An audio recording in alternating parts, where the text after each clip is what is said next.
first up, I'd like to invite Ms. Kavita Jambal, Senior Vice President, Content and Strategy. Arthadaga, I'd like to welcome the music director of the Bioscope film, Mr. Taj Noor Avarkar. Next up, we have the director of the film, Mr. Sankevi Rajkumar Avarkar.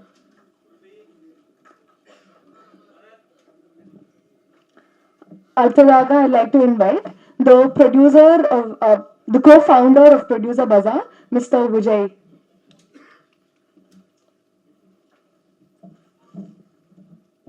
Next up, we have the CEO and founder of Producer Bazaar, Mr. G.K. Tirunavakar Savarkar. Arthadaga, I'd like to invite actor, director, and writer, Mr. K. Bhagyaraj Avarkar.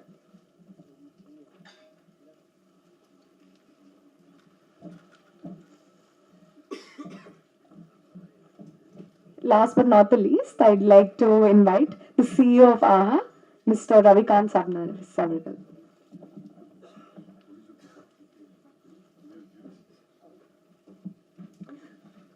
I'd like to request the co-founder and founder of Producer Bazaar to honor the CEO of AHA, along with honoring the Senior VP of Content and Strategy, Ms. Kavita as well.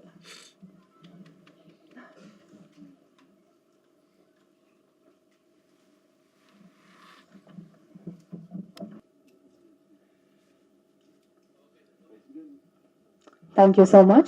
So first up, I'd like to call upon Ms. Kavita Jarbin to say a few words. Thank you everyone. ரொம்ப சந்தோஷமா இருக்கு. ஏன்னா பெரிய stars இருக்க படங்களுக்கு இந்த மாதிரி media support கிடைக்கிறது வந்து ரொம்ப ஈஸி. பட் இந்த மாதிரி ஒரு முயற்சிக்கு, இந்த மாதிரியான ஒரு நல்ல விஷயத்துக்கு இவ்வளோ பேர் வந்து இந்த படத்தை பார்த்து ஊக்குவிச்சு அதுக்கப்புறம் அடுத்து எங்களோட இப்படி அசோசியேட் பண்ணி இருக்கிறது வந்து ரொம்ப ரொம்ப பெரிய விஷயமா நான் நினைக்கிறேன். அண்ட் ஆஹா தமிழ் வந்து ஃப்ரம் டே ஒன் புது முயற்சிகளுக்கும் வித்தியாசமான கதைகளுக்கும் நிறைய வாய்ப்பு கொடுத்துருக்கு. ஃபார் இன்ஸ்டன்ஸ் பேட்டகாளி ஒரு ஜல்லிக்கட்டு பேக்ட்ராப்பாக வச்ச ஒரு சீரீஸ், அதை நீங்கள் எல்லாரும் பார்த்துருப்பீங்க. அது டைரக்ட் பண்ணதும் ஒரு டெபியூட்டன்ட் டைரக்டர் தான். ஸோ அதே மாதிரி ரத்த சாட்சி, அதுக்கப்புறம் உடன்பால், இந்த மாதிரி நிறைய வித்தியாசமான கதைகளை நாங்கள் கொடுத்துருக்கோம். அந்த வழியில வந்து Aha find is a new initiative by Aha Tamil. Mainly because I think நம்ம எல்லாருமே ரொம்ப ஃபாஸ்ட்டாக ஓடிட்டு இருக்கோம் லைஃப்ல. எதையுமே பார்க்கறதுக்கு நம்மளுக்கு நேரங்கள் கிடையாது. எத்தனை பேர் வந்து ஒரு ட்ரெயின்ல நிறைய டிராவல் பண்ணியிருப்போம், பட் ட்ரெயின் தண்டவாளத்துக்கு நடுவுல பூக்கிற ஒரு சின்ன பூவை வந்து நம்ம எத்தனை பேர் பார்த்துருப்போம், அதை கண்டுபிடிச்சிருப்போன்றது தெரியாது. பட் அந்த தண்டவாளங்களுக்கு நடுவுல நிறைய இன்ட்ரெஸ்டிங்கான விஷயங்கள் இருக்கு. சின்ன சின்ன மஞ்சள் பூக்கள் இருக்கும், ஒரு சின்ன ஊதா பூ இருக்கும். அது வந்து யாரை பத்தியும் கவலைப்படாம அது வந்து பூக்கும், அது மலரும், அதனுடைய டைம்ல அது வந்து அதனுடைய விஷயத்த பண்ணும். அந்த மாதிரி பியூட்டிஃபுல்லா நம்ம தமிழ் ஃபிலிம் கம்யூனிட்டியில நிறைய நல்ல படங்கள் வந்துகிட்டே இருக்கு டெய்லி.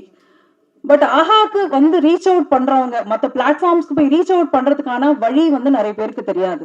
எப்படி ரீச் அவுட் பண்ணணும், மெயில் பண்ணணுமா, இல்லை வந்து கால் பண்ணணுமா, யார் கால் பண்ணணும், அப்புறம் வந்து எஸ் வார்டு, ஏ வார்டு, டி வார்டு, இப்படி ஏகப்பட்ட மாடல்ஸ் இருக்கு. இதுல நம்மளோட படம் எந்த மாடல்ல போகும், இந்த மாதிரி நிறைய விஷயங்கள்ல என்ன ஆயிடுதுன்னா ரொம்ப நல்ல படங்கள் வந்து யாருக்குமே தெரியாம அப்படியே வந்து தங்கி போயிடுது. ஸோ அப்படி இருக்கக்கூடாதுன்றதுக்காக ஆரம்பிச்ச ஒரு குட்டி இனிஷியேட்டிவ் தான் இது.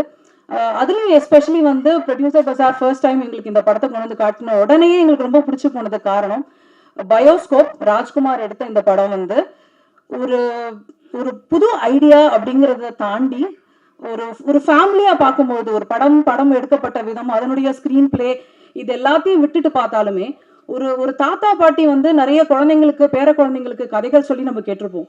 பட் இந்த விஷயத்துல வந்து அது கொஞ்சம் அப்படியே உள்டா. என்னன்னா இவர் சொன்ன ஒரு பேரண்ட் சொன்ன கதையை வந்து அவங்க தாத்தாவும் பாட்டியும் அவங்க ஃபேமிலியும் அவ்வளோ சீரியஸா எடுத்துக்கிட்டு, சும்மா பையன் ஏதோ படம் எடுக்கணும்னு நினைக்கிறான், ஏதோ ஒரு கிராமத்துல ஏதோ ஒரு இதுல ஒரு படம் எடுக்கணும்னு நினைக்கிறான், இவங்கிட்ட போய் வேற வேலையை பாரு அப்படின்னு சொல்லாம அவன் கூட சேர்ந்து எல்லா ஹர்டல்ஸ், எல்லா விதமான டர்புலன்சஸ்லயும் அவங்க தொடர்ந்து முயற்சி பண்ணி அப்படி ஒரு நல்ல படத்தை எடுத்திருக்காங்க.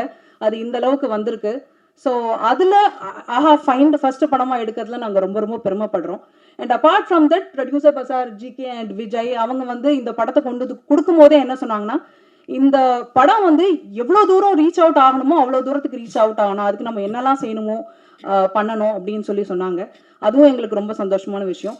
இது எல்லாத்தோட ரொம்ப ரொம்ப ஸ்பெஷலான ஒரு விஷயம் என்னன்னா, பாக்யராஜ் சார் அவர்கள் இங்கே இருக்கிறது. ஏன்னா அவர் வந்து இப்போ வரைக்கும் நான் அவர்கிட்டயும் சொல்லிட்டு இருந்தேன், ஸ்க்ரீன் பிளேக்கு பைபிள் அப்படின்னு இப்போ வரைக்கும் நம்ம எல்லாரும் யோசிக்கலன்னா அவரோட படங்களை எடுத்து பார்த்தா போதும். அவ்வளோ புதுமைகள் வந்து அதில் அவர் பண்ணியிருக்காரு. இன்ஃபேக்ட் அந்த கான்டெக்ட்ல ஒன்று சொல்லணும்னா, அவரோட ஃபர்ஸ்ட் படம் சுவரில்லாத சித்திரங்கள், அந்த படத்துல இருக்கிற மாதிரி இல்லாமல் சித்திரங்களுக்கு இனிமேல் நிறைய ஒரு சுவரா இருந்து Aha find will give more and more movies to the global audience. And I am so glad that we are doing this today and I wish you great this thing because இது வந்து எங்களுடைய கேம்பெயின் அப்படின்னு சொல்றதை விட I think it's an extension which has come from your end. இப்போ Cheran sir ஆகட்டும், அதுக்கப்புறம் மிஷ்கின் ஆகட்டும், அப்புறம் வந்து எல்லாருமே இப்போ வந்து சத்யராஜ் சார் அவர்கள் அதில் நடிச்சு கொடுத்துருக்காங்க. இந்த மாதிரி அவங்க ஆல்ரெடி ஸ்டார்ட் பண்ண ஒரு விஷயத்தினுடைய ஒரு எக்ஸ்டென்ஷனா we are doing this. And இது வந்து எங்களுடைய பொறுப்போ இல்லை ஒரு ஆஹாவுடைய பொறுப்புன்றதை விட உங்க எல்லாரோடையும் பொறுப்பும் கூட தான். ஏன்னா ஒரு நல்ல படத்தை நீங்க எங்கேயாவது பாத்தீங்கன்னாலோ இல்லை யாராவது ஒரு ஃப்ரெண்ட் உங்க இதுல எத்தனை பேர் வந்து இதுல நிறைய பேர் நிச்சயமா ஃபில்ம் மேக்கர்ஸா இருப்பீங்க, ரைட்டர்ஸா இருப்பீங்க. ஸோ இப்படி எல்லாருக்குமான ஒரு ஒரு ஒரு விதையா தான் இது ஆரம்பிச்சிருக்கோம். ஸோ நீங்க இன்கேஸ் ஏதாவது பார்த்தாலுமே நீங்க ஒரு ஃப்ரெண்டை மீட் பண்றீங்க, அவர்கிட்ட ஒரு நல்ல படம் இருக்கு அப்படின்னு நினைச்சாலும் அதையுமே you can bring it to us and we will definitely put it on our platform. Thank you so much for being here and I wish the entire team a great success. Thank you.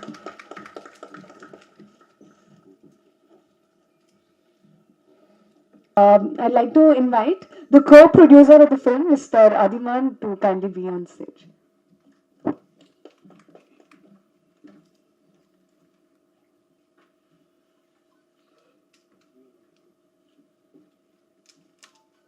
Next up, I'd like to request the CEO of AHA, Mr. Ravikant, to honor Mr. Bhagyaraj Shankar.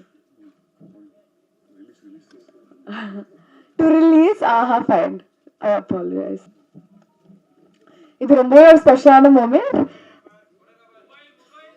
This is officially the launch of AHA Find.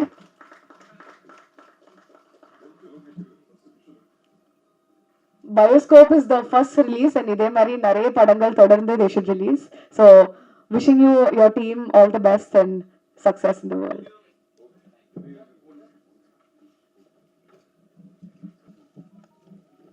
இது ரொம்ப ஒரு ஸ்பெஷலான moment. This is officially the launch of AHA Find.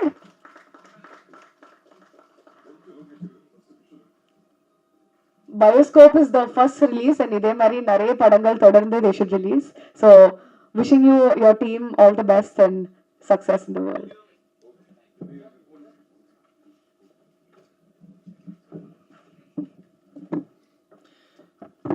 எல்லாருக்கும் வணக்கம்.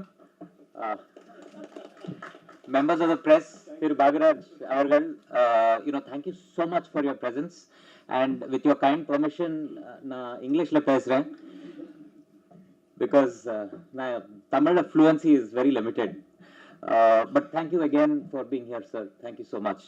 And to the press.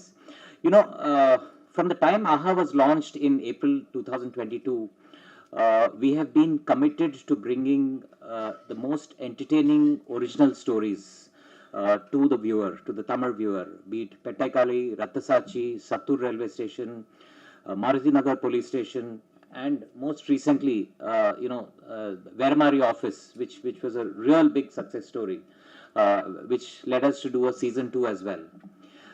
So, as an entertainment platform that is truly local, we have taken the next big initiative today in front of all of you to celebrate the vibrant Tamil community. So this is much bigger than a movie. This is much bigger than what we've just heard.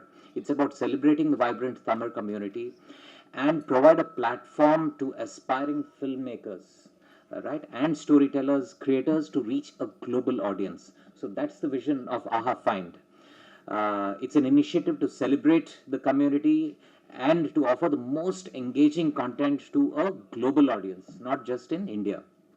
And the first initiative from AHA Find is the movie Bioscope, which Kavita just spoke about. We've partnered with Producer Bazaar. Thank you again so much for being.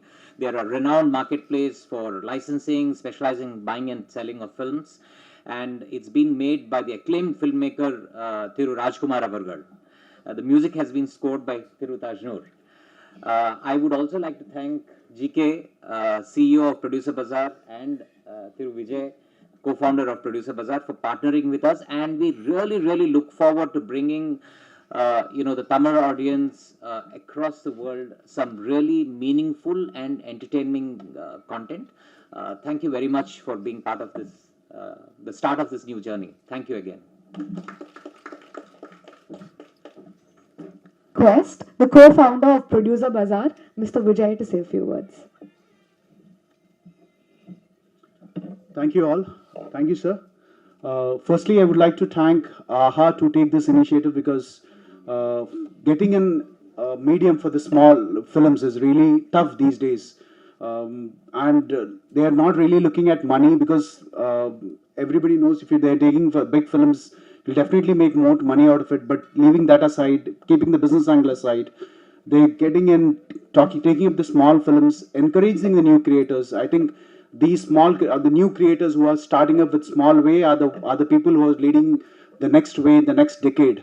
So giving them a great platform, I think that's the need of the hour currently, because getting theaters are difficult. At least if there's a platform where you can show their creativity, their great storytelling concepts over here, I think great initiative. And thank you for listening us and taking up the Bioscope here, and bringing this big, as you said, as Kavita said, for a big film, getting this much press attention is, I think it's normal, but for a small film, I think it's a great initiative by AHA.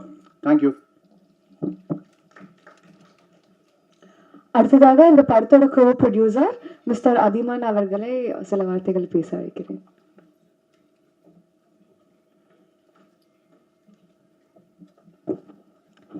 இனிய மாலை வணக்கம். ராஜ்குமார் இந்த ஒரு புது முயற்சியை ஆரம்பிக்கும் போது எப்படி ஆரம்பிக்கிறது, என்ன பண்ணலாம் அப்படிங்கும்போது நாங்களாம் தான் ஒரு ஐடியா கொடுத்தோம். ஒரு க்ரௌட் ஃபண்டிங் அப்படிங்கிற ஒரு கான்செப்டை க்ரியேட் பண்ணி நிறைய படங்களை எடுக்கலாம் அப்படிங்கிற ஒரு முயற்சியில் நான் யூஎஸில் இருக்கேன். சியாட்டல் தமிழ் சங்கத்துடைய எக்ஸ் பிரசிடெண்ட் ராஜ்குமார் எனக்கு தெரியும். அவர் இருந்தார், நிறையா எல்லாம் ஒரு பழக்கம் இருந்தது. சரி, அவருடைய முயற்சிக்கு நாம் ஒரு சின்ன ஒரு உதவியாக இருக்க முடியுமே அப்படிங்கிறதுனால ஒரு க்ரௌட் ஃபண்டிங் மாதிரி நாங்கள் ஆரம்பித்து இந்த படத்தை ஆரம்பித்தோம். இந்த படத்தில் ஒரு வசனம் சொல்லியிருப்பார், படம் கூட கஷ்டப்பட்டு எடுத்துடலாம், ஆனால் அதை ரிலீஸ் பண்ணுறதுங்கிறது பெரிய பெரிய கஷ்டம் அப்படிங்கிற மாதிரி ஒரு வசனம் இந்த படத்தில் வச்சுருப்பார். ஸோ அது உண்மைதான். இதில் சின்ன படங்களுக்கு பார்த்திங்கன்னா மக்கள் ஆதரவு கொடுக்கணும். அதே மாதிரி இந்த தியேட்டர்ஸ் கிடைக்கிறது, இல்லை அதை ரிலீஸ் பண்ணுறதுக்கான முயற்சிகள், இது எல்லாம் கிடைச்சது அப்படின்னாக்கா இது போன்ற படங்கள் நிறைய வரும். இப்போ கிட்டத்தட்ட ஒரு 4-5 படம் ஆல்ரெடி ரெடியாக இருக்குது, எங்ககிட்டயே இருக்குது யூஎஸில். அதை எப்படி ரிலீஸ் பண்ணுறது, இல்லை என்ன பண்ணுறதுன்னு தெரியல அவங்களுக்கு. அதுக்கு ஒரு முயற்சியாக தான் நாங்கள் இந்த பயோஸ்கோப்பை நம்ம சின்ன இதாக வச்சுருக்கோம். இது அவருடைய இவர் ராஜ்குமார் பண்ண ஒரே ஒரு சின்ன இடர்பாடு என்னன்னாக்கா, ப்ரொடியூசர் இல்லாமல் இவரே பண்ணது தான். அவர் ப்ரொடியூசர் வச்சு பண்ணியிருந்தாலும் இன்னொரு 25 படம் பண்ணியிருந்துருக்கலாம். அவர் அவ்வளோ நாலேஜ், அவ்வளோ கதை எல்லாமே இருக்குது. ஆனால் இவரே ஒரு படத்தை எடுத்து கஷ்டப்பட்டு எல்லாம் பண்ணி, இந்த படத்தில் வர கதை அவருடைய கதை தான் அது. அதனால் முயற்சிகளில் இன்றைக்கி தான் 3ஆம் தேதி ரிலீஸ் ஆக போகுது. அப்படிங்கிறதுனால ரொம்ப மகிழ்ச்சியாக இருக்குது. நீங்கள் எல்லாம் சப்போர்ட் பண்ணுங்கள். எல்லா பத்திரிகையாளர்கள், நண்பர்கள், யூடியூப் சேனல்ஸோடைய உரிமையாளர்கள் இது எல்லாமே இருக்கிறீங்க. இதை எல்லாமே கொண்டு போய் மக்கள்கிட்ட சேர்த்து ஒரு நல்ல ஆதரவு கொடுத்து அவரை ஊக்குவிக்குமாறு கேட்டுக்கொள்கிறேன். நன்றி. படம் நல்ல வாய்ப்பும் நல்ல ஒரு சக்ஸஸாக வர்றதுக்கு என்னுடைய வாழ்த்துக்கள். நன்றி. அடுத்ததாக இந்த படத்தோட மியூசிக் டைரக்டர் மிஸ்டர் தாஜ்னூர் அவர்களை பேச வைக்கிறேன்.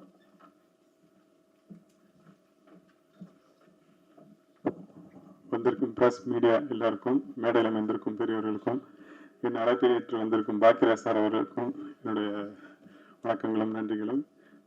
இந்த ஆஹா பிளாட்ஃபார்ம் இந்த அழகான ஒரு படத்தை ரிலீஸ் பண்ணுறது பெரிய மகிழ்ச்சி. அதே மாதிரி ப்ரொடியூசர் பஜாரும் அதை சேர்ந்து பண்ணுறதுல ரொம்ப மகிழ்ச்சி. இந்த படத்தை பற்றி நிறைய சொல்லணும். இது ஒரு கொஞ்ச நாளாக நாங்கள் பண்ணிட்டு இருந்த ஒரு விஷயம், கொஞ்ச நாள் ஆயிடுச்சு முடிச்சு. அதில் நிறைய மாற்றங்கள், நிறைய ஒரு விஷயங்கள். இந்த உண்மையாகவே இந்த படத்துக்கு மியூசிக் பண்ணுறது வந்து ரொம்ப டஃப்பாக இருந்தது எனக்கு. எந்த ஜேனரில் போகிறதுன்ட்டு ரொம்ப ரொம்ப யோசனையாக இருந்தது. ஒரு லவ் இல்லை இந்த மாதிரி ஏதாவது இருந்ததுன்னா ஈஸியாக பண்ணிடலாம். பட் இந்த இதுக்கு பண்ணுறதுக்கு எந்த இதுவுமே இப்படி பண்ணால் அது மிகையாக இருக்குது இல்லை குறைவாக இருக்குது, இந்த மாதிரி அந்த விதத்தில் ரொம்ப டஃப்பாக இருந்து இப்போ நீங்கள் பார்த்தது தான் கடைசியாக வந்த அவுட்புட். ஸோ ராஜ்குமார் சாரை பற்றி நிறைய சொல்லணும். அதாவது ஒரு புது விஷயத்துக்கு வந்து நானும் நிறைய விஷயங்கள் யோசிச்சுட்டு இருப்பேன், எப்படி பண்ணணும் என்ன பண்ணணும்ட்டுன்னு. அவர் சொல்ற ஒவ்வொரு விஷயமுமே என்னை வந்து இது முடிக்கும் பார்க்காத விஷயமா தான் நான் அவரோட விஷயங்கள் எல்லாம் பார்த்தேன். ஸோ இந்த படங்கள், இந்த படம் வந்த உடனே முதல்ல பார்க்கும்போது இந்த நிறைய இடத்துல என்னை அறியாமையே கண்ணி தண்ணி வந்துருச்சு. அந்த மாதிரி அந்த 2-3 இடத்துல நீங்கள் பார்த்துருப்பீங்க. அதே மாதிரி காமெடியும் சரி, நிறைய சீன் எடுத்துட்டாரு இப்போ இந்த ட்ரிம் பண்ணதில், இன்னும் ரொம்ப அழகாக வந்திருந்தது. ஸோ உங்களுடைய சப்போர்ட் எல்லாம் இது கொடுத்து ஒரு கரெக்டாக வரணும்னு நம்புகிறேன். Thank you very much. Next up, I'd like to call upon the CEO and producer of Producer Bazaar, Mr. G.K. Tandavkar sir. எல்லாருக்கும் வணக்கம். ரொம்ப அருமையான ஒரு மாலை வேலையாக தான் நான் பார்க்குறேன். ஸோ எல்லாருக்கும் வந்து ப்ரொடியூசர் பஜார்னு சொல்கிறாங்க அப்படின்னா என்ன அப்படின்றதே ஃபஸ்ட்டு ஒரு கேள்வியாக இருக்கும்னு நினைக்கிறேன். ஃபஸ்ட்டு ஒரு 1 மினிட்டை டக்குன்னு நாங்கள் என்ன பண்ணுறோன்றதை சொல்லிடுறோம். ஸோ இது வந்து ஒரு திரைப்படங்களுக்கான திரைப்பட வர்த்தக எப்படி வந்து ஒரு மூவியை வந்து சேல்ஸ் பண்ணுறதுக்கான ஒரு பிளாட்ஃபார்ம், ஒரு online market place for movie rights sales and acquiring அப்படின்றதுக்கான ஒரு பிளாட்ஃபார்ம். இது ஒரு 2 இயர்ஸாக நாங்கள் அதை பில்ட் பண்ணிகிட்டு இருக்கோம். அண்ட் அது பற்றின ஒரு டிஸ்கஷன் தனியாக, அது என்ன பண்ணுறோம் ஏது பண்ணுறோன்றதெல்லாம் டீட்டெயிலாக சொல்கிறேன். ஸோ ராஜ்குமார் வந்து எனக்கு இயக்குனர் குழந்தை வேலப்பன் மூலமாக எங்ககிட்ட வந்துட்டு இந்த படத்தை வந்து எங்கிட்ட காமிச்சாரு. அண்ட் நண்பன் குழந்தையும் வந்து இந்த படம் நீ கண்டிப்பாக பார்க்கணும் அப்படின்னாரு. இந்த படம் பார்த்த உடனே டிஸ்டர்ப் பண்ணிச்சு இந்த படம். ஏன்னா வந்து என்னோட பேக்ரவுண்டும் வந்து நானும் ஒரு படம் பண்ணியிருக்கேன் அண்ட் படம் ப்ரொடியூஸ் பண்ணியிருக்கேன், ஃபெயிலியர்ஸ் பார்த்தாச்சு, சக்ஸஸும் பார்த்துருக்கேன். அப்படின்னும் போது அதோட பெயின் பாயிண்ட் என்னன்னு எனக்கு நல்லா உணர முடிஞ்சது. அது என்னோட ரிலேட் ஆகிட்டேன் நான் பயங்கரமாக அந்த படத்தோட. அண்டு சில காரணங்களால் அப்போ என்னால் அதை தொடர முடியல, ரிலீஸ் பண்ண முடியலன்னு சொல்லிட்டோம். அண்ட் நாங்களும் மற்ற வேலைகளுக்குள்ளெல்லாம் போயிட்டோம். அப்புறம் சுற்றி அந்த ஜேர்னி வந்து எங்ககிட்டயே மறுபடியும் வந்துச்சு. சரி, ஓகே, நம்ம இந்த ஜேர்னியை வந்து எப்படின்னா ஒரு இடத்துல இதுக்கான ஒரு விஷயம் நடந்தால் நல்லா இருக்கும் அப்படின்னு சொல்லி யோசிச்சுட்டு இருந்தோம். இன்ஃபேக்ட் நான் அவர்கிட்ட சொல்லிட்டேன், இல்லை ராஜ்குமார் நீங்கள் வேறு ஆப்பர்ச்சுனிட்டிஸ்லாம் பாருங்கள் அப்படின்னு சொல்லியிருந்தேன். அப்பயும் என்னால் முடிஞ்ச சப்போர்ட்டும் அவருக்கு பண்ணிட்டு தான் இருந்தேன் பேக் எண்டில். பட் ஒரு பாயிண்ட்ல வந்து என்ன நடந்துச்சுன்னா, சரி ஓகே இந்த படம் வந்து வந்துருச்சு, நம்ம எதனா ஒரு கணக்கில் இந்த படத்தை வந்து கண்டிப்பாக வெளியே கொண்டு வரணும் அப்படின்னு யோசிச்சுட்டு இருக்கும்போது நிஜமாக ஒரு மேஜிக்கல் மொமெண்ட்னு சொல்லுவேன் இந்த வருஷம் எங்களுக்கு 2024. ஸோ கவிதா அவங்கள நான் மீட் பண்ணேன். ஸோ அவங்கள மீட் பண்ண உடனே இதில் என்னன்னா, யாருமே இப்படி ஒரு ரிஸ்க் எடுக்க மாட்டாங்க. ஆனால் சத்தியமாக நான் அந்த ரிஸ்க் எடுத்தேன் அவங்ககிட்ட. நீங்கள் ஒரு படம் பார்க்கணும், இந்த படத்தை நீங்கள் வாங்கணும்னு அவசியம் கிடையாது, நீங்கள் இந்த படத்தை வந்து கண்டிப்பாக எடுத்துக்கணும்னு நான் எதிர்பார்க்கல. நீங்கள் இந்த படத்தை பார்த்து நேர்மையாக நீங்கள் திட்டினா கூட நான் வாங்கிக்கிறேன், ஆனால் ஒரு 2 மணி நேரம் எனக்காக நீங்கள் ஒதுக்குங்க அப்படின்னு. சரி பார்க்கலாம் அப்படின்னாங்க ஃபஸ்ட்டு. அதுக்கப்புறம் ஒரு வாரம் ஆச்சு, திரும்ப ஃபாலோ பண்ணேன்.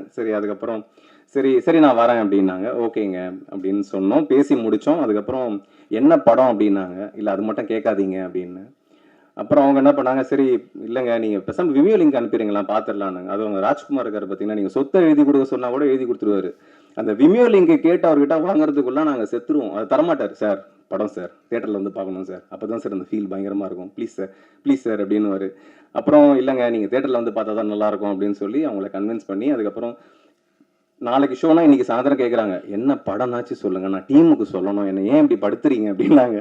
இல்லை ப்ளீஸ் நம்பி வாங்க, கண்டிப்பாக இந்த படம் வந்து உங்களை சாட்டிஸ்ஃபை பண்ணும், ஒரு 2 hours அப்படின்னு. படம் பேர் கூட சொல்ல மாட்டீங்களா அப்படின்னாங்க. இல்லைங்க அப்படின்னு. அப்புறம் விஜய் வேற என் கோஃபவுண்ட் பார்ட்னர் வேற திட்டுறாரு, உனக்கு வேற வேலையே இல்லையா, ஏன் இந்த மாதிரி ரிஸ்க் எடுக்கிற? ஏன்னா இங்க இருக்கிற பையர்ஸ்ல சென்சிபிளான பையர்ஸ் அவங்க தான். நம்ம அடுத்தடுத்து அவங்க கூட நிறைய பிசினஸ்லாம் பண்ணணும். வந்து அவங்களுக்கு பிடிக்காம போயிடுச்சுன்னா நமக்கு ரிலேஷன்ஷிப்பே கட் ஆகிடும், நீ ஏன் அந்த மாதிரி பண்ற அப்படின்னு இவரு ஹைதராபாத்ல இருந்து என்ன திட்டிட்டு இருந்தாரு. இல்ல நம்ம கண்டிப்பா இந்த ஒரு சேலஞ்ச், இந்த ஒரு ரிஸ்க் எடுக்கலாம் அப்படின்னு சொல்லிட்டு கூப்பிட்டோம். அவங்களும் வேற வழி இல்லாம வந்துட்டாங்க.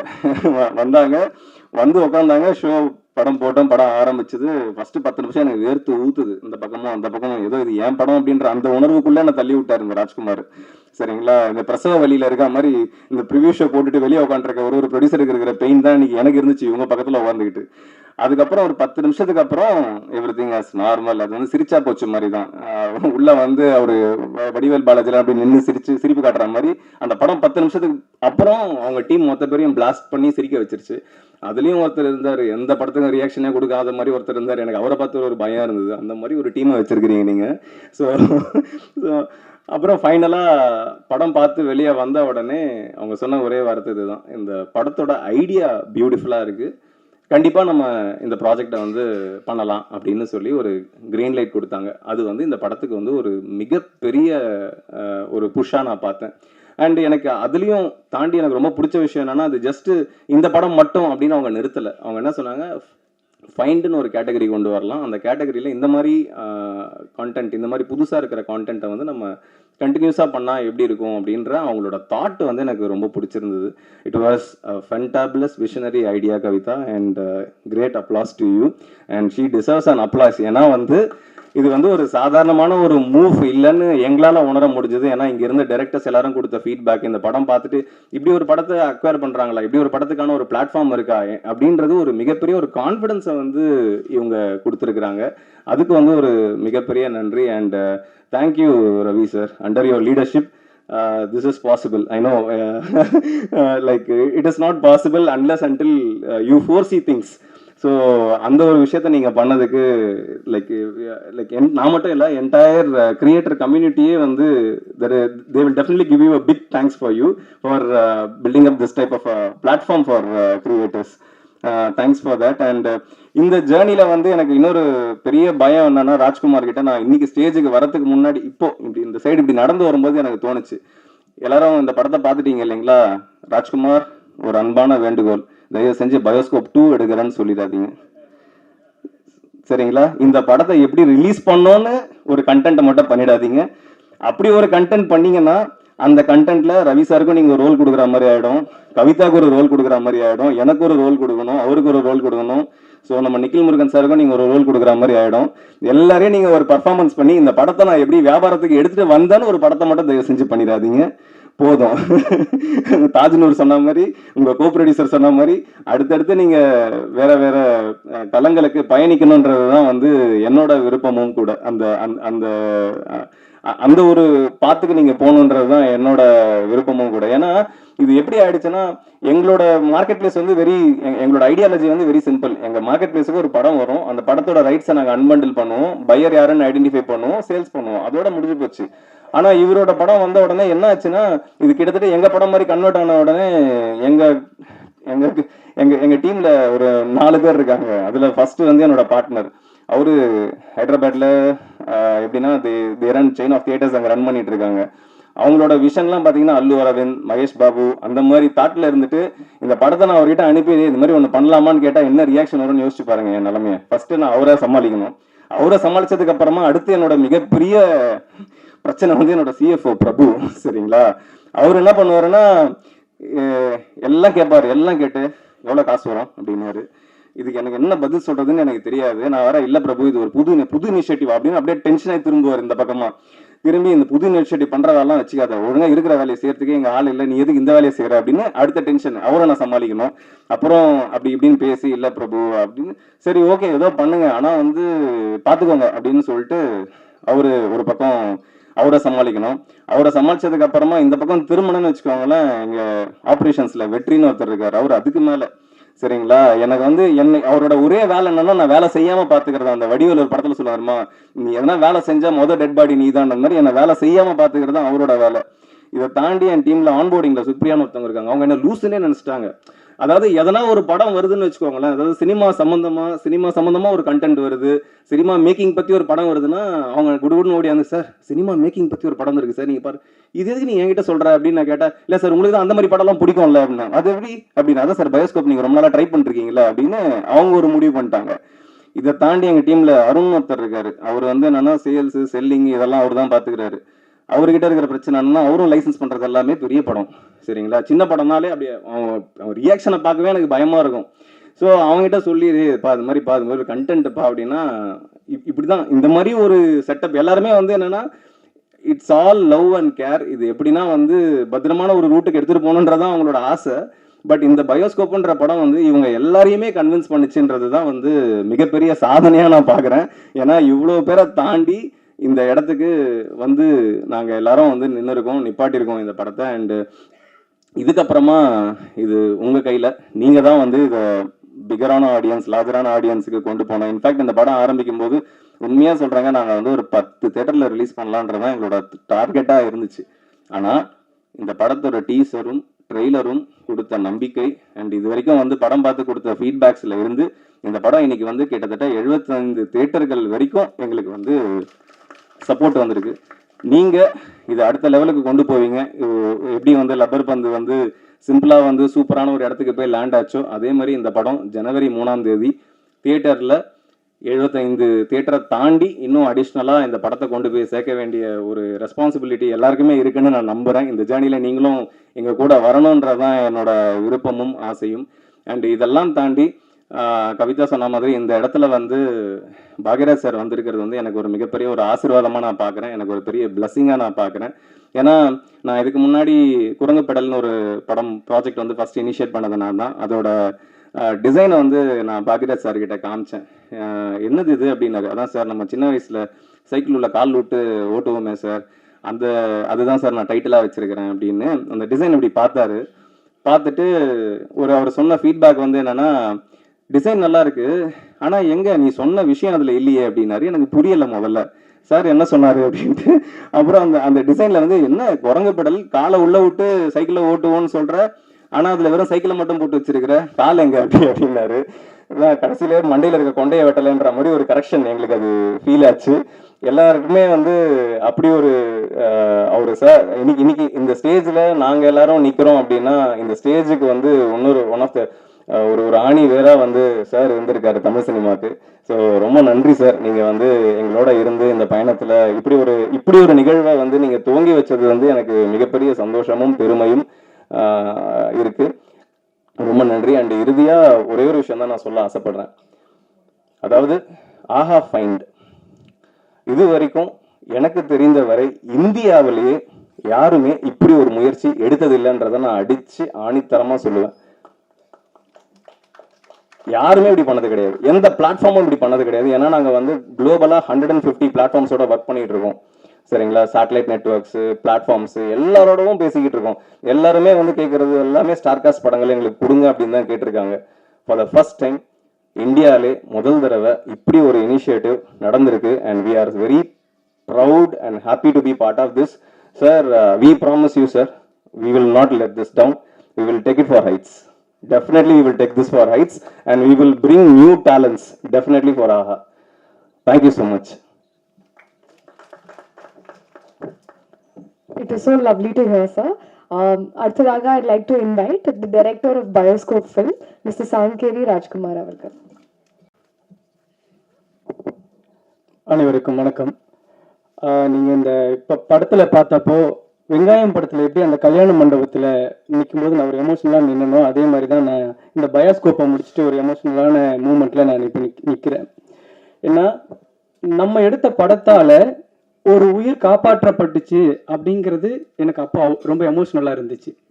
இப்போது நான் எப்படி எமோஷ்னலாக ஃபீல் பண்ணுறேன் அப்படின்னா, நான் ஒரு படம் எடுத்துட்டேன், நான் சொல்லிக்கிட்டே இருப்பேன், இண்டிபெண்ட்டாக எடுக்கிற படங்கள் தான் மக்களோட பிரச்சனை பேசும். இண்டிபெண்டா பெரிய பட்ஜெட் படங்கள் வந்து கமர்ஷியலா இருக்கும், அது ஒரு டெம்ப்ளேட்டடா இருக்கும். இந்த மாதிரி சின்ன சின்ன படங்கள் தான் மக்களோட பிரச்சனைகளை, மக்களோட வாழ்வியலை, மக்களோட சந்தோஷத்தை, மக்களோட துக்கங்களை மக்களுக்கு அறிமுகப்படுத்துற படமா இருக்கும். அதனால சின்ன படங்களா இருந்தாலும் நல்ல படமா எடுக்கும் பொழுது நமக்கு மனநிறைவு கிடைக்கும் அப்படின்ட்டு இண்டிபெண்டன்ட் மூவி உலகம் முழுக்க பெரிய அளவுல வளர்ந்து வந்துகிட்டு இருக்கு. அப்படிங்கிறதுனால இண்டிபெண்டன்ட் மூவியை நான் ப்ரொமோட் பண்ணிக்கிட்டே இருப்பேன். உங்ககிட்ட ஒரு நல்ல கதை இருக்கா, அழகா ஒரு ஆர்டிஸ்ட் இருக்காங்களா, நீங்க போயிட்டு அழகா படத்தை எடுத்துட்டு வாங்க அப்படின்னு சொல்லிக்கிட்டே இருப்பேன். அப்பெல்லாம் எனக்கு என்ன ஒரு கில்ட்டி இருக்குன்னா, சரி எடுத்துட்டு வந்துடுறோம், முடிச்சிடுறோம், எங்க கொண்டு போய் நாங்க மக்களுக்கு சேர்த்துறது அப்படின்னு கேள்வி கேட்டா நான் என்ன பண்ணுவேன் அப்படின்னா எனக்கு அந்த கில்ட்டி இருந்துகிட்டே இருக்கும். இன்னைக்கு நான் கம்பீரமா சொல்லுவேன், நல்ல படம் எடுத்துட்டு வாங்க, ப்ரொடியூசர் பஜார் இருக்காங்க, ஆகா ஃபைன் இருக்கு, உங்களை காப்பாத்துவாங்க, என்ன எப்படி காப்பாத்தினாங்களோ அதே மாதிரி உங்களையும் காப்பாத்துவாங்க அப்படிங்கிற நம்பிக்கையோட நான் அந்த கில்ட்டினஸ் இல்லாம நான் வந்து அவங்களுக்கு நான் உத்தரவாதம் கொடுக்குறேன். உண்மையிலே எந்த இன்டர்வியூல போனாலும் நீங்க ரொம்ப சிம்பிளா எடுக்கிறீங்க, ஒருத்தரே படம் எடுக்கிறீங்க அப்படின்னா இந்த மாதிரி படங்கள் எடுக்க முடியும் நம்ம காட்டும் பொழுதுதான் எனக்கு திடீர்னு டக்குன்னு ஸ்ட்ரக் ஆகும். சரி எப்படி பிசினஸ் பண்றதுன்னு கேட்டாங்கன்னா நம்ம என்ன சொல்றது அப்படின்ட்டு. உண்மையிலேயே பயாஸ்கோப்ங்கிற ஒரு படம் உருவாகி அதை ஒரு நிறுவனம் வந்து பார்த்து நாம என்ன நினைச்சிட்டு இருப்போம், ஓ இவங்களுக்கு பிடிக்குமா பிடிக்காதா, இவங்க வாங்குவாங்களா வாங்க மாட்டாங்களா, இப்படி நினைச்சுக்கிட்டு இருக்கிற ஒரு இயக்குனருக்கு ஒரு தயாரிப்பாளர் என்ன படம் வந்துச்சுங்க வாங்கிட்டாங்க அப்படின்னு சொன்னா ஓகே நமக்கு காசு வரும்னு ஒரு தயாரிப்பாளருக்கு ஒரு சந்தோஷம் இருக்கும். ஒரு இயக்குனரா ஒரு வாசல்ல நின்றுட்டு இருக்கோம், அப்போ வந்து ஏங்க இந்த படம் சூப்பரா இருக்கு, நாங்க இந்த படத்தை வாங்கிக்கிறோம் அப்படின்னு சொன்னதோட மட்டும் இல்லாம உங்களை மாதிரி நல்ல படங்கள் எடுக்கிற இயக்குனர்களுக்கு படைப்பாளிகளுக்கு நாங்க வாசல் திறந்து விடுறோம், அந்த நல்ல படங்களை தொடர்ந்து நாங்க வெளியிடறதுக்கு ஒரு ஃபைண்ட்னு ஒரு சப் கேட்டகரியை கிரியேட் பண்றோம்னு சொன்னா ஒரு டைரக்டர் எப்படி நின்றுட்டு இருப்பான்னா, இந்த படத்துல இந்த கல்யாண மண்டபத்துல நின்றுட்டு இருந்தேன் பாத்தீங்களா, அப்படிதான் நின்றுட்டு இருந்தேன் அவங்க சொல்லும்போது அவ்வளோ எமோஷனலா இருந்துச்சு. உண்மையிலே என்ன பார்த்துட்டு இருக்கிற என்ன மாதிரி படம் எடுக்கணும்னு நினைக்கிறவங்க எல்லாருக்குமே அவ்வளோ சந்தோஷமா இருந்திருக்கும். நான் முதல்ல ஏன் ஆகாவுக்கு நான் தேங்க் பண்ணும் அப்படின்னு நினைச்சேன் அப்படின்னா, இந்த மேடை அவர்களால உருவாகினால அவங்களுக்கு நான் நன்றி சொல்லணும் அப்படின்னு நான் ரொம்ப ஆசைப்பட்டேன். இப்போ வெறும் சும்மா ஒரு கப்பல், ஒரு மலைத்துளி அப்படின்னு வெறும் வார்த்தையா நம்ம பேசணும்னா ஓகே அது ஒரு சாதாரண வெறும் வார்த்தை தான். ஆனா கடல்ல தத்தளிச்சுக்கிட்டு இருக்கிறவனுக்கு யாராவது வந்து கை கொடுக்க மாட்டாங்களான்னு நினைச்சுக்கிட்டு கடைசி உயிருக்கு போராடிக்கிட்டு இருக்க ஒருத்தனுக்கு ஒரு கப்பல் அப்படின்னு சொன்னா, ஒரு கப்பல் வருதுன்னு சொன்னா அவனுக்கு எப்படி இருக்கும், அது ஒரு சாதாரண வார்த்தை தான். அந்த மாதிரிதான் எனக்கு ப்ரொடியூசர் பஜார் வந்தாங்க. நான் ரொம்ப வெங்காயம் படத்துக்கு எப்படி நீங்க எல்லாம் பாத்தீங்களோ அந்த படத்துல அதே ஸ்ட்ரகிள் தான் இந்த படத்துக்கு எனக்கு தொடர்ந்து இருந்துச்சு. இது எனக்கு மட்டும் இல்ல, தொடர்ந்து கேபிள் சங்கர் சார் மாதிரி ஒரு நல்ல படங்களை ஆதரிச்சு போராடிட்டு மக்கள்கிட்ட கொண்டு போய் சேர்த்தணும்னு போராடிட்டு இருக்கிற அவங்களுக்கு தெரியும், எல்லா நல்ல படங்களுக்கும் ஏற்படுற ஒரு ஸ்ட்ரகிள் தான். அப்ப யார் இது இந்த மாதிரி நல்ல படங்களை எடுக்கிறவங்களுக்கும் இந்த மாதிரியான ஒரு மீடியாவுக்கும் யார் வந்து ஒரு பிரிட்ஜை ஏற்படுத்துறது அப்படின்னு ஒரு பெரிய கேள்விக்குறியே இருந்துச்சுங்க. அதை வந்து ப்ரொடியூசர் பஜார் ரொம்ப அழகா செஞ்சு இந்த மேடையை உருவாக்கி இருக்காங்க. அவங்களுக்கும் நான் நன்றிகளை தெரிவிச்சுக்கணும். நான் ரிவேர்ஸ்ல போறேன், ஏன்னா எங்கிருந்து தொடங்குச்சோ அப்படி ஆர்டரா வரதை விட நான் ரிவேர்ஸ்ல போறது எனக்கு ரொம்ப பிடிச்சிருந்துச்சு. அப்போ அடுத்தது எனக்கு உண்மையிலே அதியமான் சார் மாதிரி நான் கஷ்டப்பட்டு வெங்காயம் படம் முடிச்சுட்டு நான் ஒரு படம் ஆரம்பிக்கணும் அப்படின்னு தொடங்கும் பொழுது நீங்க வெங்காயம்னு ஒரு நல்ல படம் பண்ணிருக்கீங்க, அடுத்ததும் நீங்க நல்ல படம் தான் பண்ணுவீங்கன்னு Athiyaman sir, Arthanareeswaran, Omram Yoga Guruji, Senthil sir, Prema madam, நிறைய பேர் நான் பேர் மறந்துடுவேன், நம்ம அந்த மாதிரி நிறைய நீங்க வாங்க நீங்க பண்ணுவீங்க நல்ல படம் பண்ணுவீங்கன்னு சொல்லிட்டு என்னை வந்து என்கரேஜ் பண்ணாங்க. நான் உங்களுக்கு இந்த இடத்துல நான் ரொம்ப நன்றி சொல்லிக்கிறேன். அது எல்லாத்தையும் தாண்டி மியூசிக் டைரக்டரை பற்றி நாங்கள் சொல்லி ஆகணும். நான் ஒரு இன்டர்வியூவில் சொன்னேன், நீங்கள் இளையராஜா சார்கிட்ட வந்து என்ன மாதிரியான இசை எப்படி அவர்கிட்ட இசை வெளிப்படுது அப்படின்னா அவருடைய இசை ஞானம் இசையை வெளிப்படுது. ரகுமான் சார்கிட்ட இசை ஞானமும் ப்ளஸ் டெக்னாலஜியும் சேர்ந்து ஒரு இசையை வெளிப்படுது. ஆனால் தாஜ்னூர் சார்கிட்ட பொறுத்த வரைக்கும் அவருடைய நேர்மையும் அறமும் தான் இசையாக வெளிப்படுது அப்படின்னு நான் நம்புவேன் எப்பவுமே. அவர் மாதிரி ஒரு நேர்மையான உண்மையான ஆளு நான் ரொம்ப நாள் இந்த சினிமாவில் எவ்வளவோ ஸ்ட்ரகிளுக்கு அப்புறம் நான் கடந்து வந்திருக்கேன். என்னைக்கு சந்திச்சும் போது அவர் மேல ஏற்பட்ட ஒரு அபிப்பிராயம் எப்படி இருந்துச்சோ அப்பவும் அதே இத்தனை வருஷம் கழிச்சும் அப்படியே இருக்கு அப்படிங்கிறதே எனக்கு ஒரு பெரிய ஆச்சரியமா இருக்கு. அவ்வளோ ஒரு சிறந்த மனிதர் முதல்ல, அதுக்கப்புறம் மிகச்சிறந்த ஒரு இசையமைப்பாளர். ஏன்னா இந்த படங்கள் தான் தொடங்கி வச்சிருக்கு 2025. நீங்க வேணா நான் இந்த 2024 இறுதியில நான் உங்ககிட்ட ஒரு உத்தரவாதம் கொடுக்குறேன். 2025 ஒரு முக்கியமான அவார்டு வழங்கக்கூடிய ஒரு விருது வழங்கக்கூடிய ஒரு நிறுவனம் ஏதாவது தேர்ந்தெடுக்கும் பொழுது முதல் ஒரு 3 இயக்குனர் இசையமைப்பாளர்கள் பட்டியல கண்டிப்பா தாஜ்னூர் சார் இருப்பார். நான் அவர் அடுத்தடுத்து வச்சிருக்கிற படங்களை நான் வந்து பார்த்துக்கிட்டு இருக்கேன். அதே மாதிரி நம்மளாம் வந்து உண்மையிலே சின்ன வயசுல இருக்கும் பொழுது பாக்யராஜ் சாரோட படங்கள்ல வந்து ஒரு 5-6 சின்ன பசங்கள்லாம் இருப்பாங்க. எப்பவுமே அவரோட படத்துல அவர் கூட இருப்பாங்க. சின்ன சின்ன பசங்கள் இருப்பாங்க. நாங்கெல்லாம் இப்போ உட்காந்துருக்கிற அந்த சின்ன பசங்க மாதிரி தான். அவர் எங்களுக்கு ஒரு இமயமலை மாதிரி தான் எப்பவுமே. சும்மா அவர் இருக்காரு அப்படின்லாம் இல்லை. நம்ம சின்ன வயசுல அவர் எப்படி பார்த்தோம். இன்னைக்கு ராஜ்குமார்னு ஒருத்தன் படம் பண்ணியிருக்கான். அதை ப்ரொடியூசர் பஜார்னு ஒன்று ரிலீஸ் பண்ணியிருக்காங்க. ஆஹா ஃபைண்டுன்னு ஒரு சூப்பரான ஒரு விஷயம், நல்ல படங்களுக்கு ஒரு பிளாட்ஃபார்ம் அமைச்சு கொடுக்குறாங்க. அப்படிங்கும் பொழுது சரி நமக்கு என்ன இல்லை, நாம வந்து எல்லாம் ஜெயிச்சுக்கிட்டு இருக்கிற ஒரு பெரிய இயக்குனர், நம்ம ஏன் அதை பண்ணணும் அப்படின்னு நினைச்சிருந்தாருன்னா அவர் வந்திருக்கவே தேவையில்லை. எங்க ஒரு நல்ல படம், எங்க ஒரு நல்ல விஷயம் நடந்தாலும் யார் ஒரு படைப்பாளிக்கு எங்கெல்லாம் காப்பாற்றப்பட்டாலும் அந்த இடத்துல நம்ம போய் கரம் கொடுக்கணும், அந்த இடத்துல நம்ம நிக்கணும், அவன் அந்த இடத்துல அவனோட வளர்ச்சிக்கு நம்ம தட்டி கொடுக்கணும் அப்படின்னு நினைக்கிறாரு. அப்படிங்கும் பொழுது உண்மையிலேயே சார், தமிழ் சினிமாவில் நாங்கள் எங்களை மாதிரி ஒரு நல்ல படம் பண்ணணும்னு நினைச்சிட்டு இருக்கிற அத்தனை இயக்குனர் சார்பாகவும் உங்களுக்கு எங்களுடைய நன்றிகளை தெரிவிச்சுக்கிறோம். அப்புறம் என்னோட டீம் இந்த இடத்துல நான் சொல்லி ஆகணும். உண்மையிலேயே நான் ரொம்ப வெங்காயம் படத்துக்கு அப்புறம் என்னுடைய ரொம்ப முக்கியமான காலகட்டம் எதுன்னா, அடுத்து நான் என்ன படம் பண்றது, என்ன பண்ண பெரிய தேக்கம்.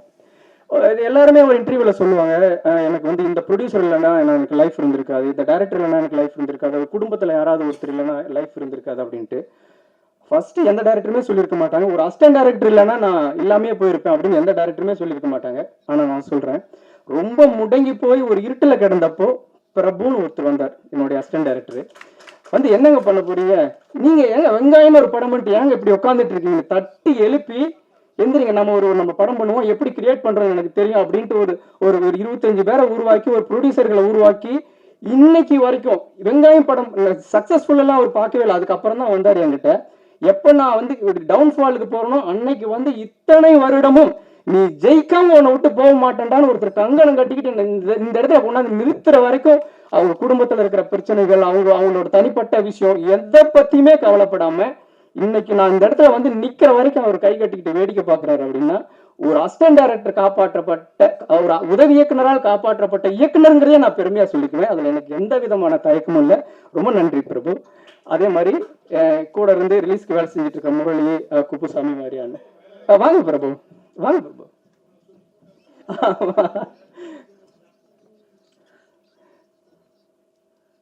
சார், நான் எதுவுமே அவர்கிட்ட இருந்து எதுவுமே எதிர்பார்த்தது இல்லை சார். உண்மையிலேயே உங்களுடைய உதவி இயக்குனர்கள்லாம் இன்னைக்கு பெரிய பெரிய ஜாம்பவானா இருக்காங்க. ஆனா இவர் என்னை வந்து கொண்டு வந்து இந்த இடத்துல நிறுத்துறதுக்கு அவர் இரவு பகல வேலை பார்த்தாரு. இவர்கிட்ட நான் எப்படி இவரை பத்தி சொல்றேன்னு தெரியல. உண்மையிலேயே ஒரு அசிஸ்டன்ட் டைரக்டரா வந்தவர் இன்னைக்கு வந்து என்னை வந்து ஜெயிச்சு வச்சுட்டு தான் நான் வந்து நகருவேன் அப்படிங்கிற ஒரு கங்கணம் கட்டிட்டு வேலை செஞ்ச மாதிரி செஞ்சாரு சார். அந்த வந்து நான் லைஃப்ல நான் மறக்கவே மாட்டேன். எத்தனையோ பேர் வந்தாங்க என்னுடைய நான் அப்படி தேங்கி நிக்கிறத பார்த்துட்டு போயிட்டாங்க. அதாவது அற்ற குளத்தில் அருநீர் பறவை போல குற்றலிந்தீர்வார் உறவல்லர், அக்குளத்தில் கெட்டியும் ஆம்பலும் நெய்தலும் போல ஒட்டி உறவருவார் உறவுன்ட்டு ஒரு முதுமொழி இருக்கும்.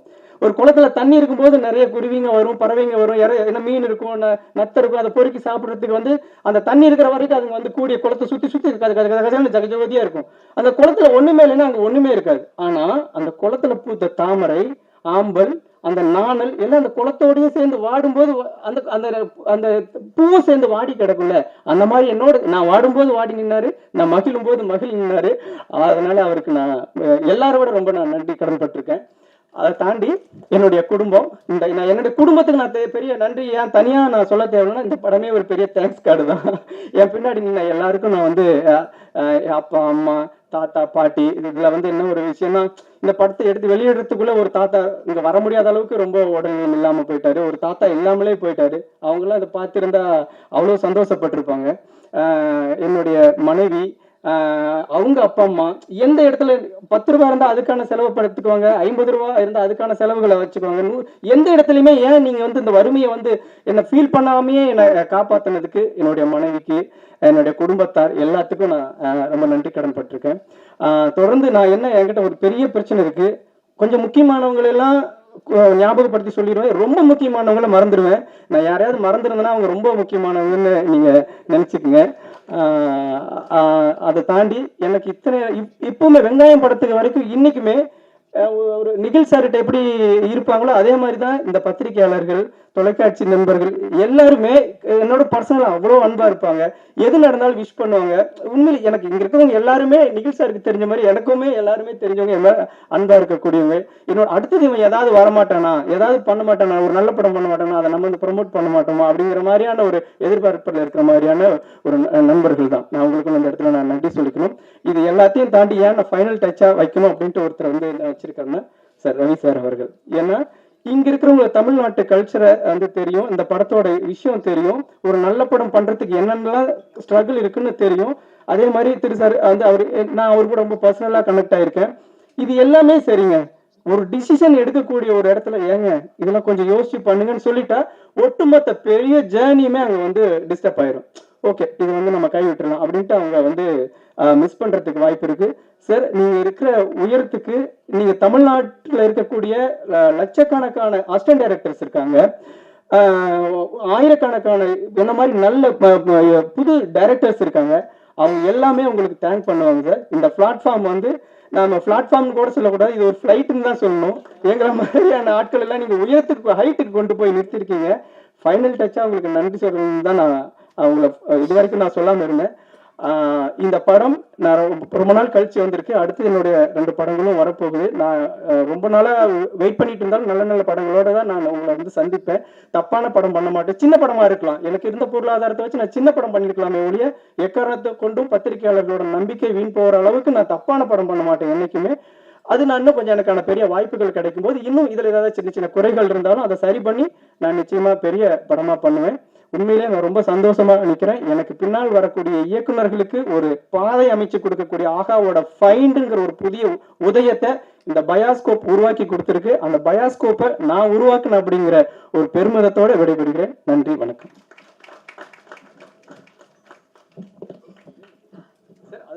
அதே மாதிரி நான் அப்படியே ஆர்டர்ல மறந்துட்டேன், மன்னிக்கணும். நிறைய வேலைகளுக்கு நடுவுல அவர் சொன்ன மாதிரி தான் ஏங்க திரு ஆமா அந்த முக்கியமானவங்களை மறந்துடுன்னு சொல்லுங்க. அந்த மாதிரியான ஒரு ஏங்க திரு பேசாம வேற ஏதாவது பாருங்க ஒரு வார்த்தை சொல்லியிருந்தாலும் இந்த படம் வந்திருக்காது. இது நீங்க கொடுக்கக்கூடிய வாழ்வு அப்படிங்கிறது இங்க வந்து இந்த சினிமா பத்தி எதுவுமே தெரியாம இங்க வந்திருக்காங்க. எங்க படத்துல நடிச்சவங்க எல்லாம் வந்திருக்காங்க. என்ன பாக்கியராஜ் சார் பேசின உடனே கண்டிப்பா நம்ம மேல கூப்பிடலாமா? இப்ப கூப்பிடலாம். நான் பாக்கியராஜ் சார் ரொம்ப நேரம் வெயிட் பண்ணக்கூடாது, கூப்பிடலாமா சார்? ஓகே. இந்த படத்துல இந்த நடிச்சவங்க மேல வாங்க. உதவி இயக்குநர்கள் எனக்கு உதவியா இருந்தவங்க எல்லாம் கொஞ்சம் மேல வாங்க. டக்குன்னு கொஞ்சம் சார் ரொம்ப நேரமா வெயிட் பண்றாரு. நம்ம அவருடைய சூழல் புரிஞ்சுக்கிட்டு நம்ம வந்து கொஞ்சம் டக்குன்னு வந்துடலாம். உங்களுக்கு அறிமுகப்படுத்துறதுக்காக தான்.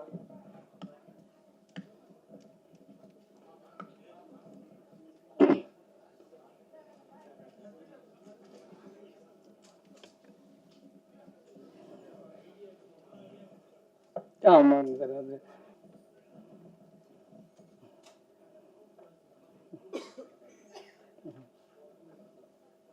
வாங்கம்மா டக்குன்னு.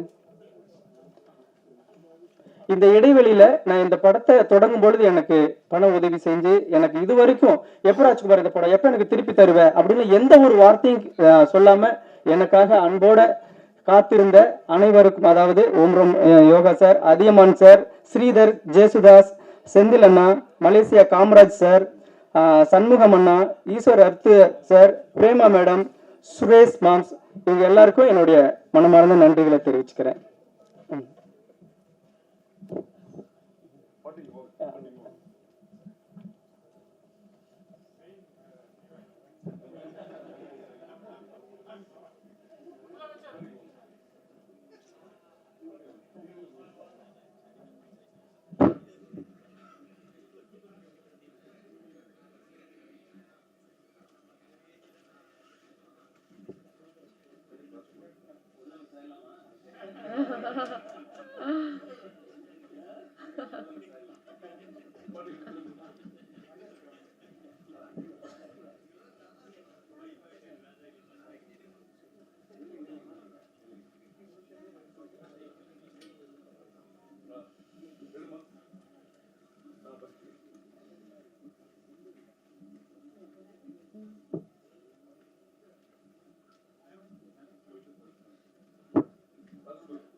கொடுத்திருக்காரு. A fantastic actor, amazing writer and fantabulous director as well.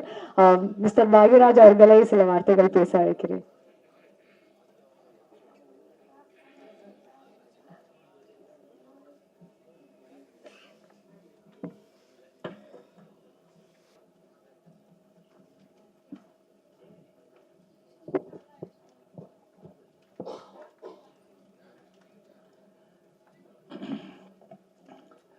மரியாதைக்குரிய பத்திரிகையாளர் நண்பர்கள், ஊடக நண்பர்கள், அவங்க எல்லாத்துக்கும் என்னுடைய பணிவான வணக்கம். அதே மாதிரி இத்தனை பாட்டிமார்கள்லாம் வந்து நடிச்சுட்டு வந்திருக்காங்க. எவ்வளோ நேச்சுரலாக நடிக்க முடியுமோ அவ்வளோ நேச்சுரலாக. எனக்கு சில நேரங்கள் அதில் வந்து ராஜ்குமார் டைலாக் எழுதினாரா இல்லை அவங்களே சொந்தமாக பேசிட்டாங்களா அப்படிங்கிற அளவுக்கு சந்தேகம் வந்தது. அந்த அளவுக்கு ரொம்ப இயல்பாக வந்து பண்ணியிருந்தாங்க. எல்லாத்துக்கும் மேடையில் இருக்கிறவங்க எல்லாத்துக்கும், முன்னால் இருக்கிறவங்க எல்லாத்துக்கும் என்னுடைய பணிவான வணக்கத்தையும் புத்தாண்டு நல்வாழ்த்துக்களையும் முதலே சொல்லிக்கிறேன். நாளைக்கு ஒரு நாள் தான் இருக்குது, நாளன்னைக்கு. ஸோ இந்த புத்தாண்டில் திரைக்கு, தமிழ் திரைக்கு ஒரு சிறப்பான செய்தி, ஒரு சிறப்பான ஒரு இது நடந்திருக்கு அப்படின்னு சொன்னோம்னா அது வந்து இந்த ஆஹா இவங்க ஃபைண்டுன்னு சொல்லி இவங்க வந்து கிடைச்சதுங்கிறது இருக்கு. இதுதான் தமிழ் திரை 2025க்கு வந்து எல்லாருக்குமே ஒரு ஒரு பிரைட் ஃப்யூச்சர் தெரியுது அப்படிங்கிற லெவலுக்கு இவங்க வந்ததுங்கிறது வந்து சினிமாவை நோக்கி வரக்கூடிய இளைஞர்கள் எல்லாத்துக்குமே மிகப்பெரிய உதவியாக இருக்கும். அதனால் அவங்களுக்கு ஸ்பெஷல் தேங்க்ஸ் வந்து நான் சொல்லிக்கிறேன். ஏன்னா நான் ஆஹா டீம் அப்படின்னு சொன்னோடனே தமிழ் எங்கே கரெக்டாக பேசுவாங்களா இல்லையா அப்படின்ட்டு இருந்தால் கவிதா வந்து ரொம்ப பிரமாதமாக பேசினாங்க. நிறைய உதாரணங்கள் எல்லாம் வேறு சொன்னாங்க. நிறைய பூ பூத்தது அவங்க சொல்லும்போது. நான் அடிக்கடியோட மீட்டிங்கில் சொல்லுவேன், எல்லா பூவாசமும் வந்து காற்று எப்படி வீசுதோ அந்த டைரக்ஷனில் தான் போகும். அந்த பூவாசங்கிறது ஒரே ஒரு பூவாசம் மட்டும் காற்று வீசுகிற திசைக்கும் எதிர்த்து போகும் அப்படின்னு சொல்லிட்டு சொல்லுவேன். என்னென்னா அந்த பூ ஒரு மனிதனுடைய நட்பண்பு அப்படின்னு சொல்லிட்டு சொல்லுவேன். அந்த மாதிரி இவங்க வந்து சினிமாவில் எல்லாருமே கொஞ்சம் கமர்ஷியல் மைண்டு, போட்ட காசு எடுக்கணும், ஏன்னா அவங்க அதில் தானே இருந்தாங்க மறுபடியும். அதனால் எல்லாத்துக்கும் அந்த பயங்கிறது இருக்கும், அந்த பொறுப்புணர்ச்சி, அந்த டென்ஷன் எல்லாமே இருக்கும். பட் இவங்க வந்து இதை வந்து ரிஸ்க் எடுத்து பரவாயில்ல, என்கரேஜ் பண்ண, இந்த மாதிரி ஆட்களை என்கரேஜ் பண்ணால் நல்லது அப்படிங்கிற மாதிரி சொல்லி அவங்க வந்து ஆஹா ஃபைண்ட் அப்படிங்கிறது இன்றைக்கி ஆரம்பிச்சது. உண்மையிலேயே ரொம்ப ரொம்ப ராஜ்குமாருக்கு மட்டுமல்ல, சினிமாவை நோக்கி வரக்கூடிய எல்லா இளைஞர்களுக்குமே வந்து அது மிகப்பெரிய ஒரு உதவியாக இருக்கும். அதனால் தமிழ் திரையுலகம் சார்பாகவே நாங்கள் வந்து மனமார்ந்த நன்றியை வந்து தெரிவிச்சுக்கிறேன்.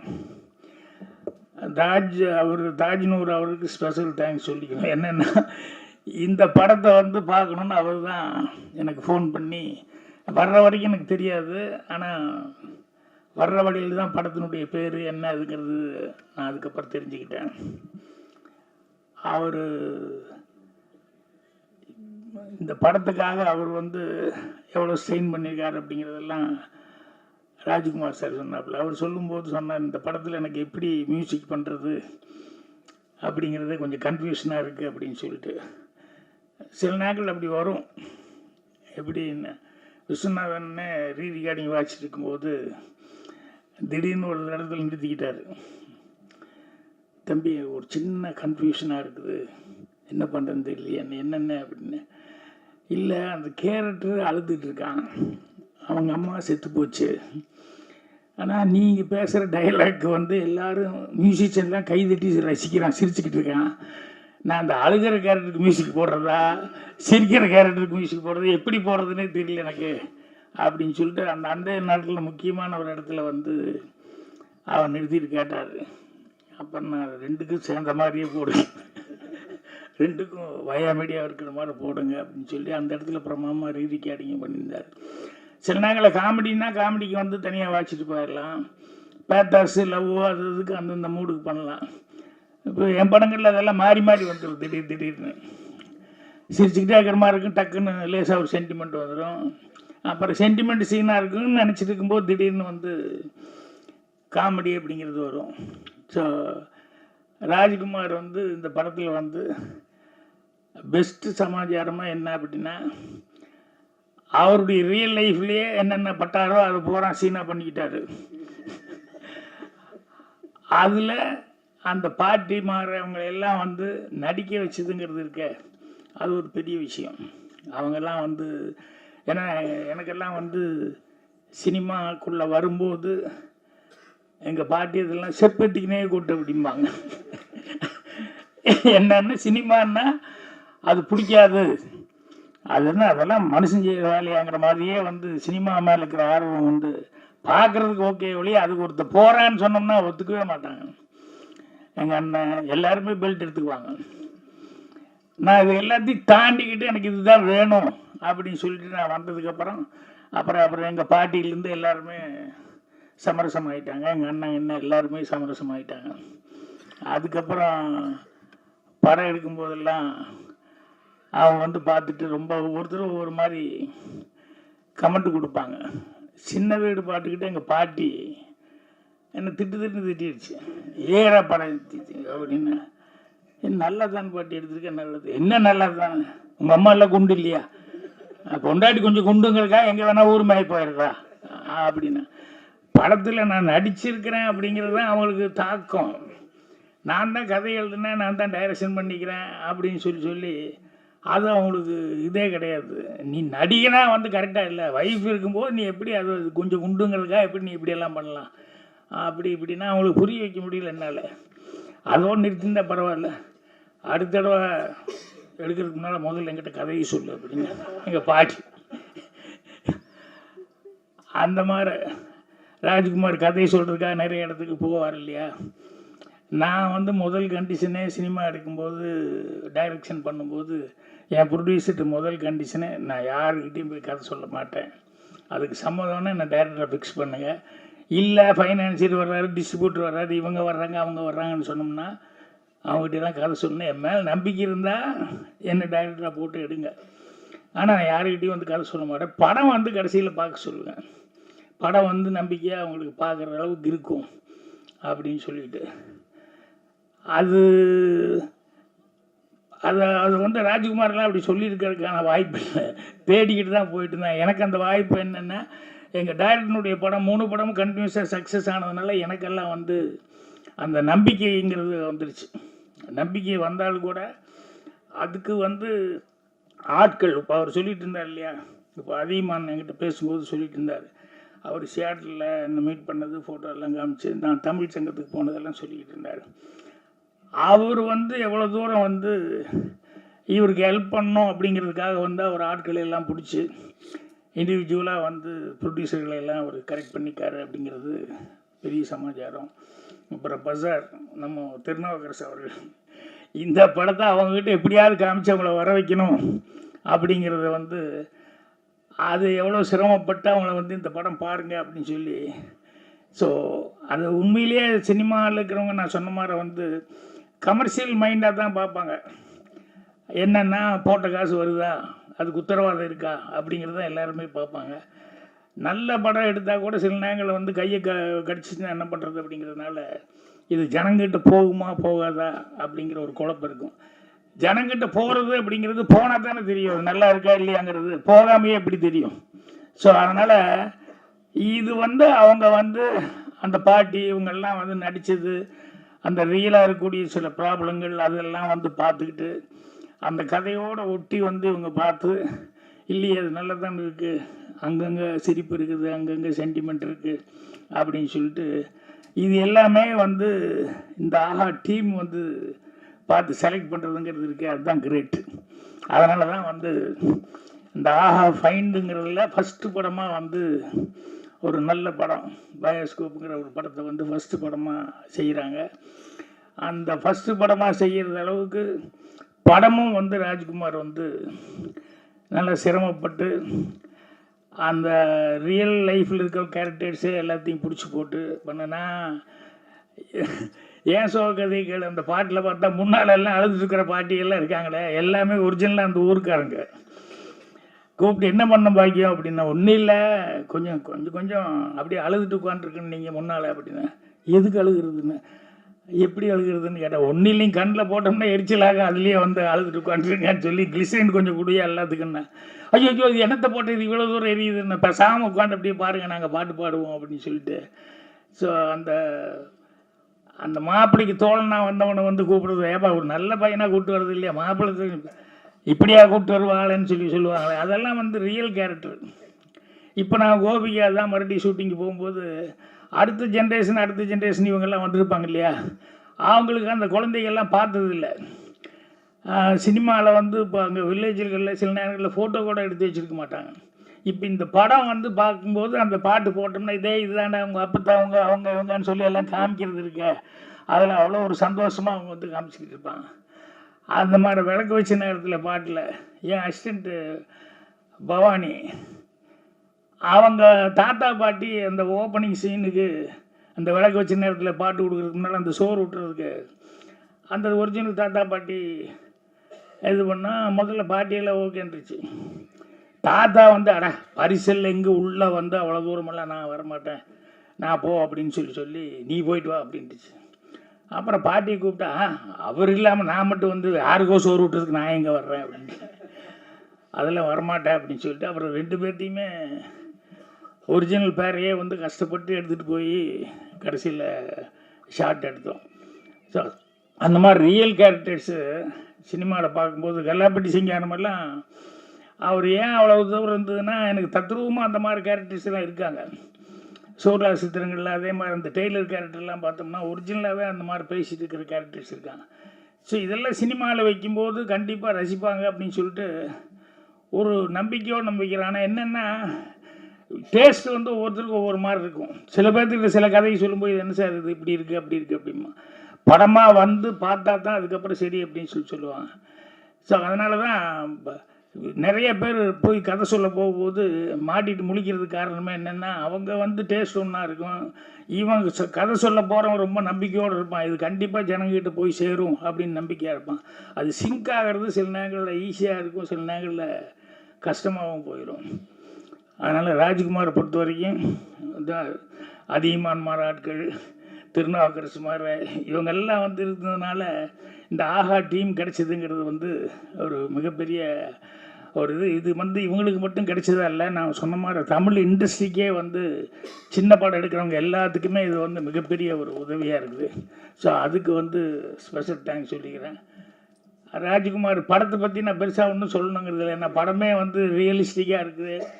எல்லோரும் அங்கங்கே சிரிச்சுக்கிட்டு இருக்காங்க பாட்டி கீட்டி எல்லாமே அவங்கவுங்க நடிக்கும்போது ஜனங்க ப்ரெஸ் ரியாக்ஷனே அந்த அளவுக்கு இருந்தது. ஸோ அதனால் நீங்கள் ஒரு இடம் மட்டும் நான் கொஞ்சம் ஃபீல் பண்ணிக்கிட்டேன். என்னென்னா இந்த ஜோசியத்தை பற்றி சொன்னீங்க இல்லையா அது எல்லாருமே அப்படி தப்பான ஆட்கள் இல்லை. அதை வந்து நீங்கள் அந்த அந்த ப்ரொஃபஷனே அப்படின்னு சொல்லி எங்கா ஒரு இடத்துல பாயிண்ட் பண்ணியிருக்கலாம். ஏன்னா எல்லாத்தையும் நல்லது கெட்டதுங்கிறது இருக்குது. இப்போ இதெல்லாம் சாமி மாற கடைசி வரைக்கும் சர்ச்சைக்குரிய பிரச்சனை தான். ஜோசியங்கிறது சர்ச்சைக்குரிய பிரச்சனை தான். ஆனால் எனக்கு தெரிஞ்சு ஜோசியத்தில் வந்து அந்த கணக்கு மேத்ஸ் அப்படிங்கிறத வச்சுக்கிட்டு சில பேர் சொல்லுவாங்க. அந்த மேத்ஸ்ன்னு சொன்னது இவங்க எப்படி சொன்னாங்க அப்படின்னு சொன்னோம்னா எனக்கு ரொம்ப ஆச்சரியமாக இருக்கும். நான் இப்போ 4 நாளைக்கு முன்னால் கூட சொல்லிகிட்டு இருந்தேன். முரளி வீட்டில் வந்து என்னோடய அசிஸ்டண்ட் தான் தமிழ் சிற்பி. அவர் வந்து கட்டமெல்லாம் பார்த்து அதெல்லாம் சொல்லுவார். முரளி வீட்டுக்கு போனப்போ முரளிக்கே அவங்க பையனுக்கு யாருக்கோ பாருங்க அப்படின்னு சொல்லி ஜாதகமெல்லாம் எடுத்து நிட்டினப்போ இவர் அப்படியே பார்த்துக்காரு. அவங்க பொண்ணு அவங்க என்னென்னா அந்த பொண்ணுக்கு சுத்தமாக படிப்பே வராது இது தேராது எப்படி கல்யாணம் முடிச்சுட்டா விட்டுற போகிறோம் அப்படிங்கிற லெவலில் அவங்க நினச்சிருந்தாங்க. இவர் போய் இவங்களுக்கெல்லாம் பார்த்துக்கும்போது இது பொண்ணு ஜாதகமாக ஆமாம் இந்த பொண்ணு டாக்டர் ஆகுங்க அப்படின்னு. இது 8ஆம் கிளாஸ் 10ஆம் கிளாஸ் தேர்றதே ரொம்ப கஷ்டம் விளையாடுறீங்களா நீங்கள் அப்படின்னு சொல்லிட்டு யாருமே வீட்டில் நம்பலையா. அவர் வந்து டாக்டர் ஆகுன்னு சொன்னார். உண்மையிலே அந்த பொண்ணு டாக்டர் ஆகிடுச்சு. அதுக்கப்புறம் என்னன்னா எப்படி சிற்பி இப்படி சொல்கிறீங்க அப்படின்னா சார் இது ஒரு கணக்கு தான் சார் அதனால் வந்து சில விஷயங்கள் வந்து கரெக்டாக ஒர்க் அவுட் ஆகுது. நான் ஒரு 2000 3000 ஜாதகம் பார்த்துக்கிட்டு அதுக்கப்புறம் சொன்னேன். ஆனால் எல்லாரும் அந்த மாதிரி கெட்டிக்காரத்தனமாக இருப்பாங்கன்னு சொல்ல முடியாது. இதை வச்சு பொழப்பு நடத்திட்டு இருக்கவங்க நிறைய பேர் இருக்காங்க. நீங்கள் சொல்லும்போது அந்த மாதிரி ஆட்களை மட்டும்தான் நம்ம மென்ஷன் பண்ண மாதிரி இருக்கணும். ஏன்னா அதில் வேறு மாதிரி இருக்கிறவங்கெல்லாம் இருக்காங்க இல்லையா? ஸோ ஆனாலும் படத்தில் வந்து அந்த மெசேஜுங்கிறது வந்து கடைசியில் அந்த குழந்தைகள்லாம் பேசுகிற மெசேஜ் இருக்க அது வந்து ரொம்ப கன்வின்சிங்கான மெசேஜாக இருந்தது. தப்பு பண்ணுறவங்க எல்லாருமே இதனால் எத்தனை பேர்த்துக்கு ஒரு இது அப்படின்னு சொல்லிட்டு அதே மாதிரி அந்த இடமும் அவங்க சொல்லும்போது எவ்வளோ கஷ்டப்பட்டிருந்தாலும் அந்த பொண்ணு வந்து கல்யாண பொண்ணு வந்து அவருக்கு நான் நன்றி சொல்லணும் அப்படின்னு சொல்லிட்டு மைக்கில் சொல்லும்போது உங்கள் ரியாக்ஷன் அதெல்லாம் உண்மையிலேயே ரொம்ப டச்சிங்கான விஷயங்கள். ஸோ இந்த படம் கண்டிப்பாக ஜனங்கக்கிட்ட கண்டிப்பாக அதை ஏன்னா அவங்க வர வைக்கிறது தான் கஷ்டம். வந்துட்டாங்கன்னா ஆரம்பத்துலேருந்து கடைசி வரைக்கும் அவங்க சிரிச்சுக்கிட்டு ஜாலியாக என்ஜாய் பண்ணி படம் பார்ப்பாங்க. அதுக்கு உத்தரவாதமாக நிறைய சீன்ஸ் அந்த மாதிரி சீன்ஸ் இருக்குது. ஸோ ஆஹாவுக்கு மீண்டும் ஒரு முறை அவங்க ஃபைண்டுன்னு ஒன்று ஆரம்பித்ததுக்கு அவங்களுக்கு என்னுடைய மனமார்ந்த நன்றி தெரிவிக்கிறேன். அவங்களும் இந்த புது வருஷத்தில் 2025 அவங்களுடைய லேண்டிங்கும் ரொம்ப நல்லா இருக்கும். அவங்களால நிறைய பேர் இன்னும் நிறைய பேர் ராஜ்குமார் மாதிரி எல்லோரும் வந்து ரொம்ப சிறப்பான முறையில் இது பண்ணுவாங்க. பத்திரிகையாளர்கள் அவங்களுக்கு வந்து ப்ரெஸ் ஷோவுக்கு வந்து போடுறதுங்கிறதெல்லாம் இப்போ ரேர் ஆகிப்போச்சு. எங்கேயாவது தேட்டரில் பார்த்துக்கோங்கிறான்னு சொல்கிறாங்களே ஒழிய முதல் நாளே படம் போடலாம் அப்படிங்கிறதெல்லாம் வந்து இப்போ ரொம்ப ரேர் ஆகிப்போச்சு. ஏன்னா அந்தளவுக்கு படங்கள் எடுக்கிறவங்களுக்கும் ஒரு பயம் இருக்குது, எதாவது தப்பாகி போகுமா அதாகி போகுமான்ட்டு. ப்ரெஸ்ஸு வந்து கண்டிப்பாக எல்லாத்துக்குமே நல்ல படங்கள் இருந்ததுன்னா சின்ன படமாக இருந்தால் கூட அவங்க தான் வளர்த்தி விட்றது, அவங்க வந்து எழுதுறது தான் வருது. இப்போ கேபிள் சங்கர்கிட்ட வந்து நீ கேட்டாங்க என்னங்க இது ரிலீஸ் 3ஆம் தேதிங்கிறீங்க என்னங்க இதுன்னு. இல்லை அது கொடுக்குறதெல்லாம் கொடுத்துட்டு தான் சார் இருக்கேன், நான் ஃபீட் பண்ணுறதெல்லாம் பண்ணிக்கிட்டு தான் இருக்கேன்னு நிறைய பேர் அது பார்த்துக்கிட்டு இது பண்ணிட்டுருக்காங்க அப்படின்னா. ஏன்னா சில படங்களுக்கு அது ரொம்ப தேவை, கொஞ்சம் ஆடியன்ஸை ரெடி பண்ணி தயார் பண்ணிட்டு அதுக்கப்புறமா ரிலீஸ் பண்ணது தான் நல்லாயிருக்கும். அதனால் தேட்டருக்கு வர வைக்கிறதுக்கு அதுக்குண்டான வேலைகள் இன்னும் 2-3 நாள் இருக்குது. அதனால் கரெக்டாக இன்னும் ஏதாவது ஒன்று பண்ணிக்கின்னு பண்ணணும். என்ன நிக்கில் ஏதாவது பண்ணிகிட்டு இருக்க, நீ ஏதாவது ஒன்று பண்ணிக்கிட்டு தான் இருப்ப. நிக்கில் மாதிரி சுறுசுறுப்பான ஆட்கள்லாம் பக்கப்பலமாக இருந்துக்கிட்டு இருக்காங்க. எனக்கு இங்கே வர்ற வரைக்கும் நிக்கில் வர்றது எனக்கு நிக்கில் தான் பிஆர்ஓ இது தெரியாது எனக்கு. அவர் தாஜ்னூர் கூப்பிட்டாருன்னு சொல்லிட்டு அதுக்கு மட்டும் நான் வந்துட்டேன்.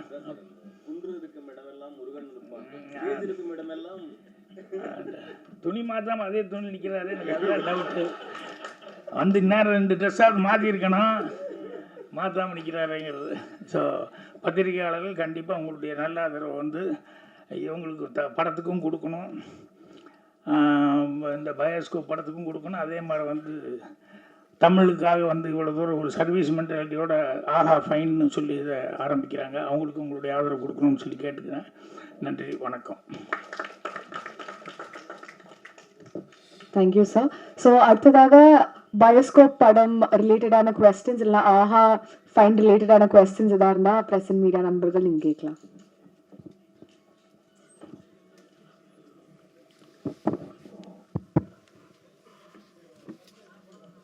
கேள்விகள் மோகன்ராஜ்?